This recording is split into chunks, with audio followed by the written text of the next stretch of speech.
महोदय, इस संबंध में मैं केवल यह कह सकता हूँ कि अब तक यद्यपि हमारी नीतियों पर अच्छी प्रतिक्रिया हुई है और विदेशी निवेश आकर्षित हुआ है, परंतु यह हमारी आवश्यकताएं पूरी करने के लिए नितांत अपर्याप्त है। आपको देखकर मुझे ऐसा नहीं लगता कि हमारे ऊपर कल विदेशी निवेशकों के छा जाने का खतरा लग रहा है। मुझे लगता है कि यहाँ उपस्थित आप लोगों में आत्मविश्वास की भावना बड़ी प्रबल है और यही इस प्रकार के आलोचनाओं का सही उत्तर है। मैं विदेशी निवेश के प्रस्तावों की दो विशेषताओं को दोहराना चाहूँगा ताकि हर व्यक्ति इस बारे में आश्वस्त हो जाए कि न तो हम पर कोई छा रहा है और न ही हम अपना देश बेच रहे हैं। यह तो विदेशी निवेश के लगभग 90% प्रस्ताव संयुक्त उद्यमों में है, अर्थात भारतीय उद्यमियों के साझेदारी में है। दूसरे, हमने अपनी प्राथमिकता स्पष्ट शब्दों में प्रकट कर दी है कि हम निवेश आधारित संरचना वाले क्षेत्रों में और प्राथमिकता वाले अन्य उद्योगों में चाहते हैं। अभी तक जो प्रस्ताव मिले हैं उनमें से 80% से भी अधिक हमारे प्राथमिकता वाले क्षेत्रों के लिए हैं।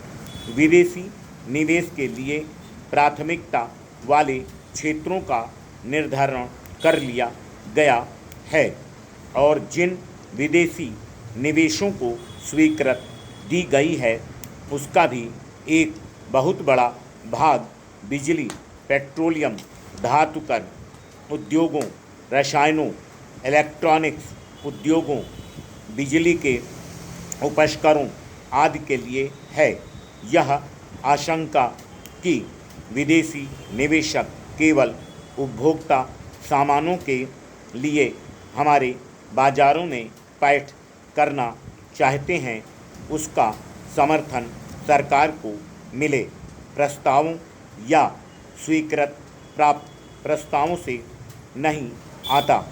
थोड़े से परंतु बहुत अधिक दिख पड़ने वाले मामलों को लेकर गलत प्रभाव पड़ सकता है।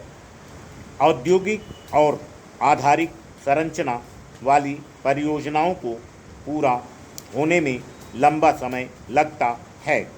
एक बार जब इन परियोजनाओं में काम शुरू हो जाएगा तो बढ़े हुए उत्पादन और रोजगार के रूप में इनके परिणाम सबके सामने आ जाएंगे। विकास कार्यों में लघु उद्योगों की गतिशील भूमिका होती है। इस क्षेत्र में लगभग 1,40,00,000 लोगों को प्रत्यक्ष रोजगार मिला हुआ है और इनमें लगभग 7,500 वस्तुओं का उत्पादन होता है। यद्यपि यह क्षेत्र हमारे सुधारों से उचित ढंग से सामंजस्य बिठा रहा है, किंतु सरकार इसे अपना और अधिक समर्थन देगी। इस क्षेत्र के लिए ऋण मिलने का विशेष महत्व है। 2000 और 2003 के बीच इस क्षेत्र को दिए जाने वाले ऋण में 4,000 करोड़ रुपए की वृद्धि हुई है। लघु उद्योगों को सहायता देने के लिए सरकारी क्षेत्र के बैंकों की विशेष शाखाएं खोली जा चुकी हैं और 100 नई शाखाएं निकट भविष्य में खोली जाएंगी।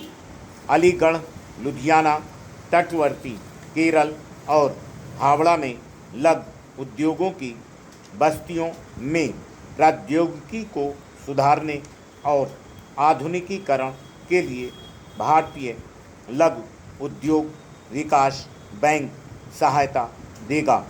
सरकार भी लघु उद्योगों के इस बात में सहायता करेगी कि वह विदेशों में स्थित ऐसी इकाइयों से संपर्क स्थापित कर सके और तदनुसार प्रगति कर सके। Full stop. नेक्स्ट।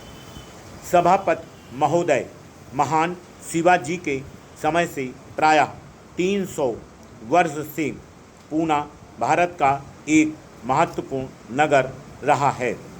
वह राजनैतिक राजधानी है, विचारों का और विद्वता का उद्गम स्थल है और उसने आज के भारत का सशक्त ढंग से निर्माण किया है।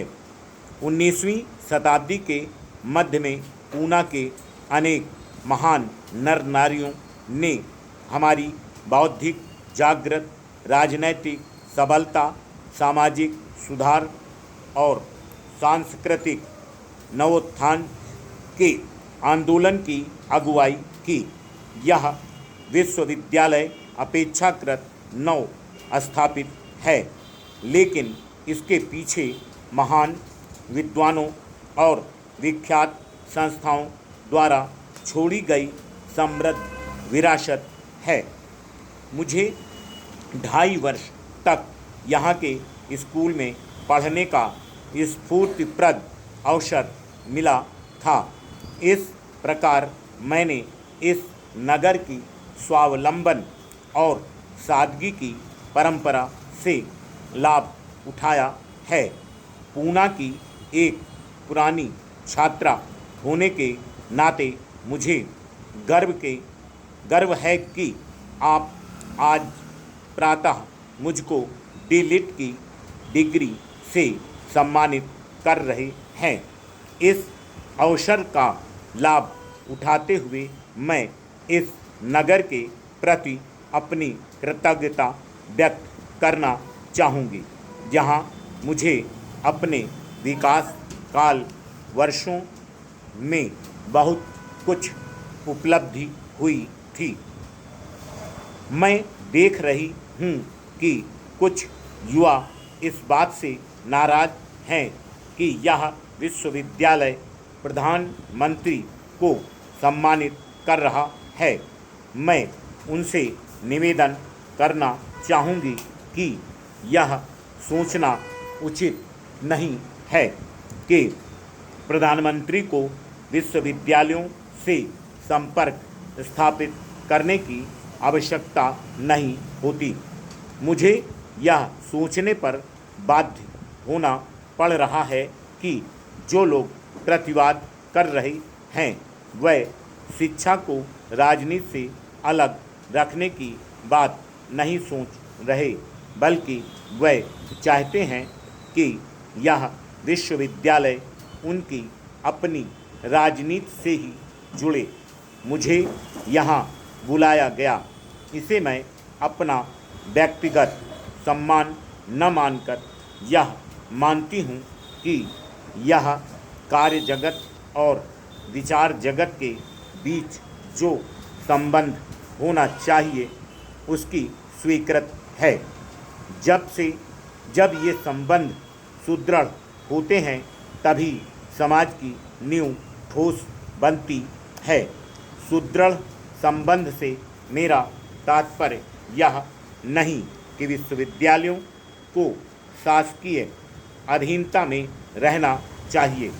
सरकारें प्रायः ऐसे व्यक्तियों की तलाश में रहती हैं जो सुरक्षित माने जा सकें और ऐसे विचारों की खोज करती हैं जो सुविधाजनक हों। वह देश और काल की लघु परिधियों में काम करती हैं। मेरी कोशिश यह रही है कि इस प्रवृत्ति को बदला जाए। इसलिए बाहर के बहुत से लोग मुझसे यह विरोधाभास पाते हैं कि मैं व्यवस्था का अंग होते हुए भी संकीर्ण विचारों से और व्यवस्थाजन्य आवृत्ति मूलक दिनचर्या से नहीं जुड़ी हुई हूँ, बल्कि उनसे टक्कर लेती रहती हूँ। मैं ऐसा इसलिए करती हूँ क्योंकि मुझे विश्वास है कि कल जो कुछ सामयिक और व्यवहारिक समझकर अपनाया गया था वह आज की स्थितियों में काम नहीं कर सकता। विश्वविद्यालय एक व्यापक निवेश में विचार करते हैं या उन्हें करना चाहिए। ज्ञान